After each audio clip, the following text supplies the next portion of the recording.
friends, welcome back to my channel. It's time to talk about my February favorites. I had an extra day in February, as did all of you, and I hope that you used your leap day wisely.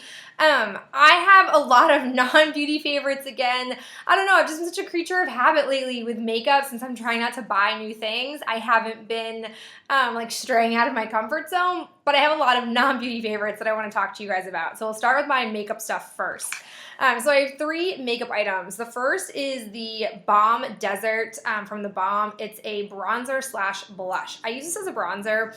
I bought the full size on Hotlook because even with shipping at a discounted price, it was still a lot cheaper than buying it full size, which is why I justified paying the god-awful shipping and handling fee, which you guys know I hate to pay. But I just love this bronzer color for me. I definitely think that someone who has pale flesh like me that this would work best for. I think if you have a darker skin tone, this might be a nice blush for you.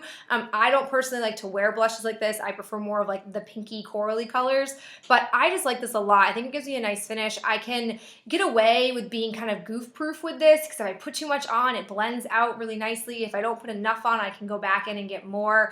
It really just is awesome, and it's a super soft bronzer. I did not need a bronzer, but I'm very happy that I picked this up, and I'm really, really loving it. It's one of my favorite Balm products that I've ever used. The other item that I have is an eyeshadow primer. I have been using the Fergie Wet n Wild Take on the Day eyeshadow primer. It's just like the clear or the neutral one, but it's called For My Primas. This stuff is, I think, really underrated and really effective. It has a similar texture to the Lorac eyeshadow primer. It blends out to basically nothing. It doesn't cancel out any kind of redness. It's similar to like the Primer Potion or the plain Lorac eyeshadow primer.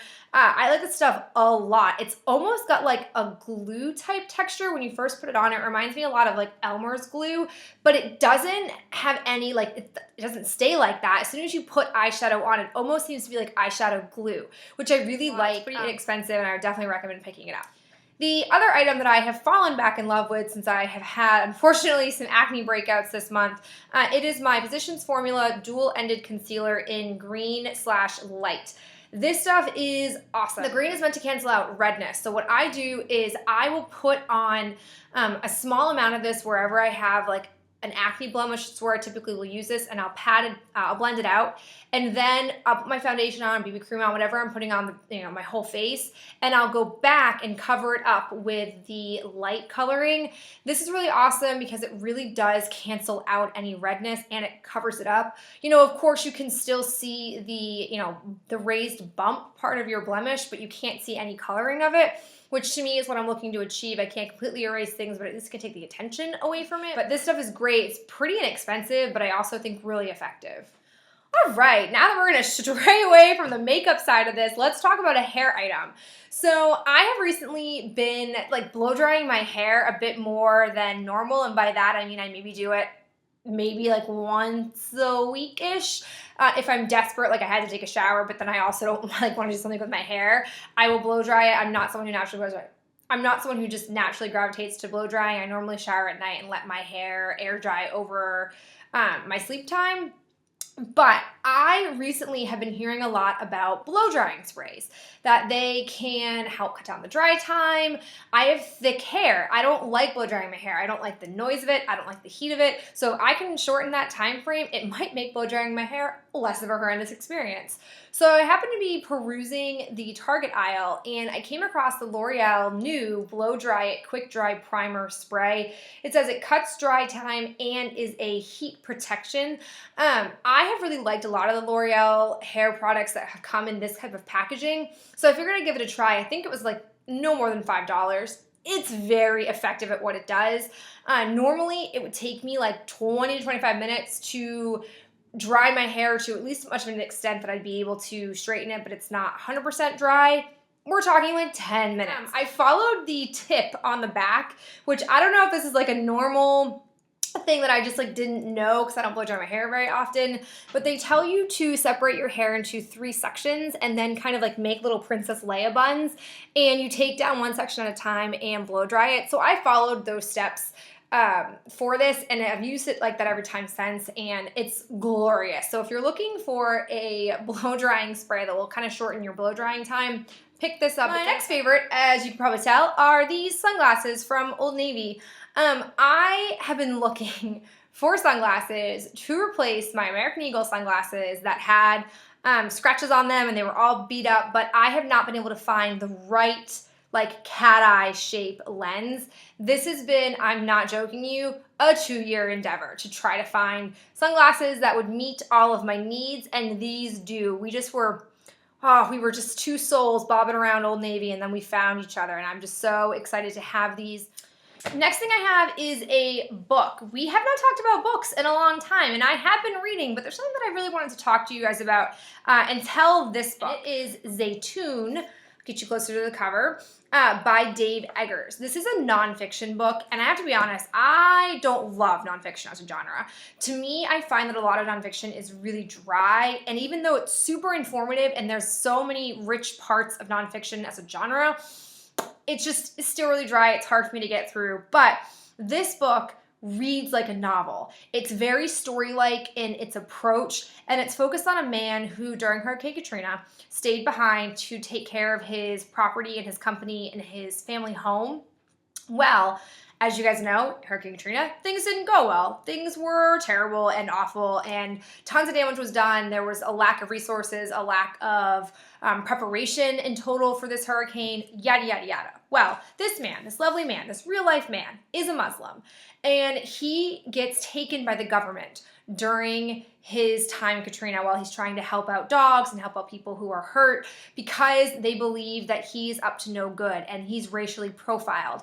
And he's held in jail, but he's not charged. He's not given any rights. He can't contact his family. And so he essentially goes missing, according to his family, because he just disappears into thin air. So it really highlights a bunch of things about our country in this time period. Like, it talks a lot about racial profiling, which is still a thing in this country. It talks a lot about the disparity between the wealthy and the poor, about how we handle situations when we're in a national crisis.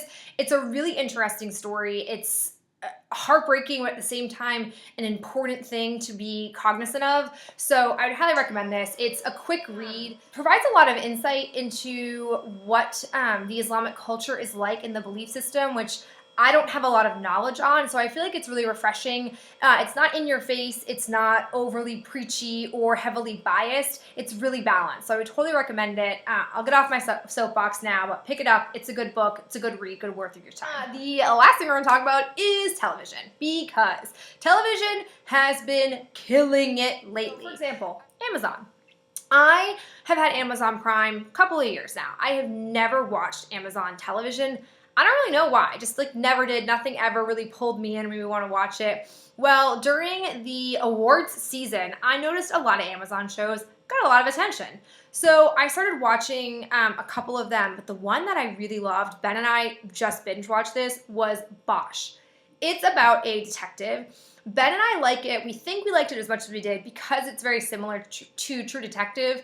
You have this air of mystery and this air of is he really a good cop with good intentions? It just is very suspenseful. We didn't like the season 1 ending, so sorry in advance if you end up watching this because of me. The season ending is not very good, but I really like the storyline. It carried my attention. It was really awesome, and it's good quality, similar to Netflix quality. So I was a big fan of that. I also got into Misfits, which is a British television show, or an old British television show. I like a lot of British TV. I like the humor. I like the kind of shock value factor in it, for me anyways, because British TV is nothing like American TV. They can get away with a lot. It can be a lot crasser. There's a lot of sex. There's a lot of swearing, but that's allowed in that country. So it's really cool. It's really awesome. Misfits is, if you don't know, it's about this group of teenagers who are doing community service because they've done a bunch of terrible things, and a weird thunderstorm hits their whole town, and it leaves some side effects on people. In particular, it gives people a lot of supernatural powers, and these 5 kids, these misfits, end up trying to use their powers without realizing it to do good in their community. So it's really interesting. I'm on season 3. I think that there are 5 seasons. It's my interest in it is similar to my interest in Skins. They are nothing alike. They're very, very different, but I feel the same way watching it the way I did Skins, and I was obsessed with Skins. I just, big fan of it. So I've been watching a lot of those sort of like non-mainstream TV shows. I would definitely recommend Bosch. Misfits, I think, is a very specialized audience, so you may not like it as much, but give it a try. It wouldn't hurt at all, and it's good to binge watch it because they're all on DVD, which I'm a big fan of. So that's it for me. I would love to hear from you guys what you've been loving. If you have any Amazon TV show recommendations, let me know in the comments because I'm very curious to know what else is out there. I get a little overwhelmed sort of like browsing the Amazon Prime Video page. It's, to me, not as straightforward as Netflix. So let me know in the comments below if you have any tips or recommendations for it, and I will talk to you guys in the next video. Bye.